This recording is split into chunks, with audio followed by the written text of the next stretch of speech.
Hello, today we're going to be looking at creating an award budget. We are in our award from earlier that we created and we funded with time and money. If we go down and we look at the amount that's listed on our time and money panel, we can see the funding that is available. We can see there's $30,000 that's obligated to this award, $25,000 direct and $5,000 indirect. That will be available when we go to the budget at the top, and the system will validate our budget against that, and we will have to match that amount exactly. So now we can go to the Budget Versions tab, and we can see a little bit of information about our particular award and the amount of funding that is listed in it, $30,000 budget total cost limit. So we're going to come down here to our budget versions and put in period 1 for our budget and click New. And now we have a budget in place. It's listed as in progress and new. So we're going to go ahead and click Open. And now we're in our budget. We can see that on-off campus is set to default. The description is new. The system can tell that it's a new budget. It's listing S&W as the default rate type. We can change that to other types if we want. I'm going to go and change both of those to MTDC. And we can come down and we can see that we have our one period based on the obligation period for the award.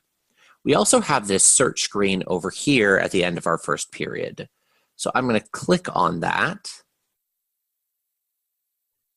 And if we look down, we can see the budget periods that are available based on the budgets that were included in the proposal for this particular award.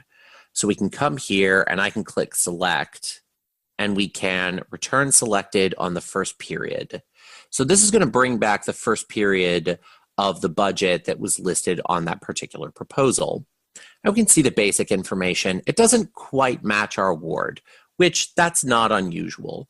It's often that an award comes in at a slightly lower rate than what the original proposal was for. So we're going to go ahead and look through what our options are for building this budget now that we've done an initial population. The population from proposal is really just a place to get started. And depending on how dramatically things have changed since the proposal, it may or may not be beneficial, which is the reason that the period doesn't come in automatically. Depending on your policies and procedures and the nature of the proposal, it might in some cases make more sense to just start from scratch. Maybe on certain proposals you don't have a full detailed budget at your institution, and so you're only going to pull that forward when you have the line items to populate. You have the leeway to make those choices yourself. So we're going to look at the rates page first. It's just warning us that if we change the rate type, because I did adjust that, it may result in recalculation of the budget. And I'm going to click yes, I do want this to be MTDC. And we can go through and look at our rates and just see how they're set up. We can look at the research F&A rate. We can look at our fringe benefit rates, see what they look like, override any of them if necessary. If we do override the F&A rates, it may well end up calculating unrecovered F&A. And in that case, we would have to deal with that in the distribution and income. But in this case, I'm not going to necessarily prompt unrecovered F&A. So we can go through, look at all of our rates. Inflation isn't going to come up on the award budget very often, but vacation or other rates might, depending on your processes. So you can go through and look at all of those. In this case, I'm not going to override any of our rates.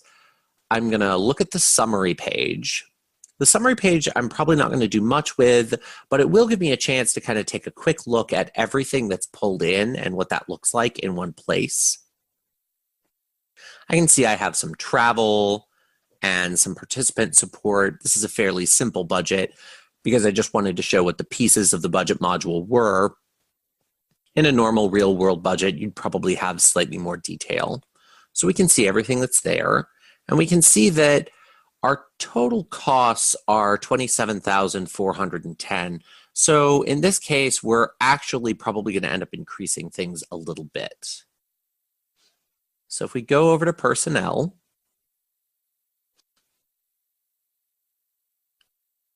we can see the information here. In this case, you can see it is possible to have a restricted view where you can't see the base salary of the individuals, but you can give out the permission to allow whoever's logging in to see the base salary of everyone involved.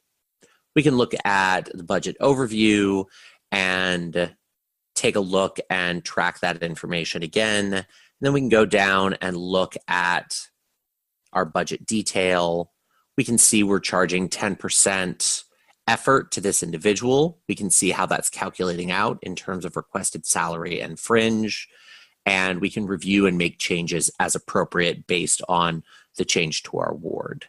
In this case, I don't want to necessarily change anything in the salary because that gets a little bit complicated, especially when you're calculating salary. So instead, we're going to go over to non-personnel.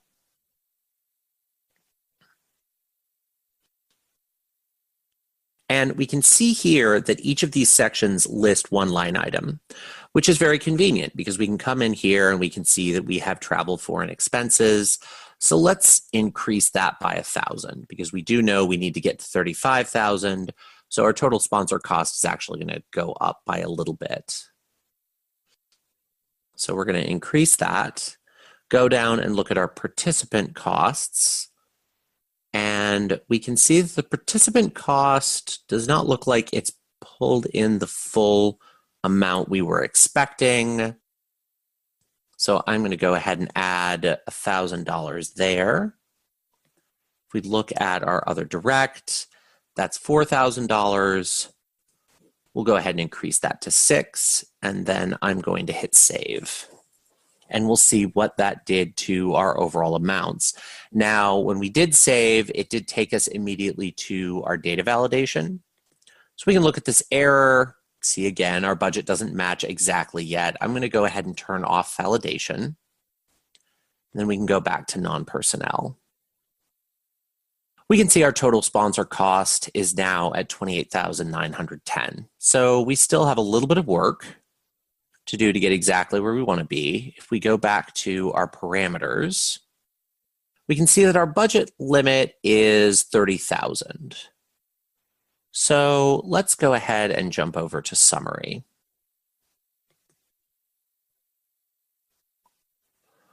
So we know we need to get about $1,100 more dollars. So we'll jump back over to non-personnel.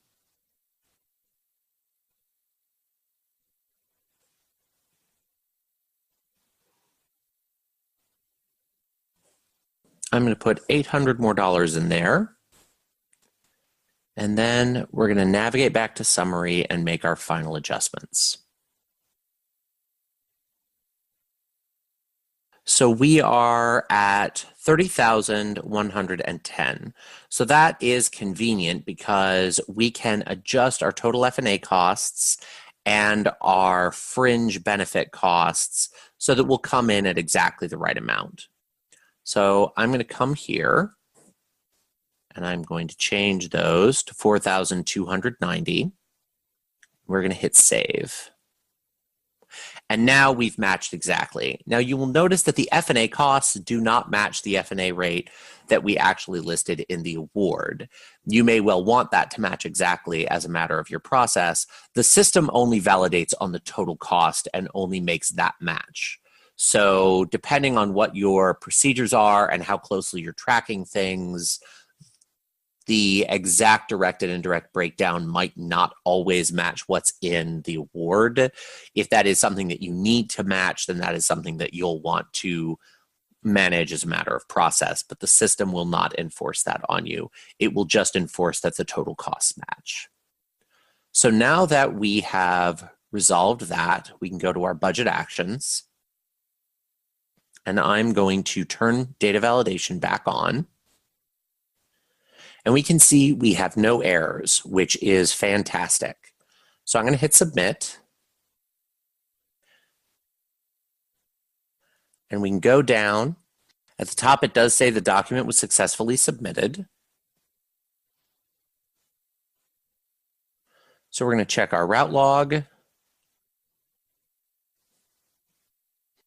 And we do have some approvers that need to go in and approve our budget. Once they've gone in and approved everything, then we'll be able to come back in and post our budget. So then it will be completed and we'll be able to push it to any of our integrations. But in terms of actually completing the budget, that is the entire process. I hope this has been useful, and I hope that you will come back and join us for the next step in the award management process.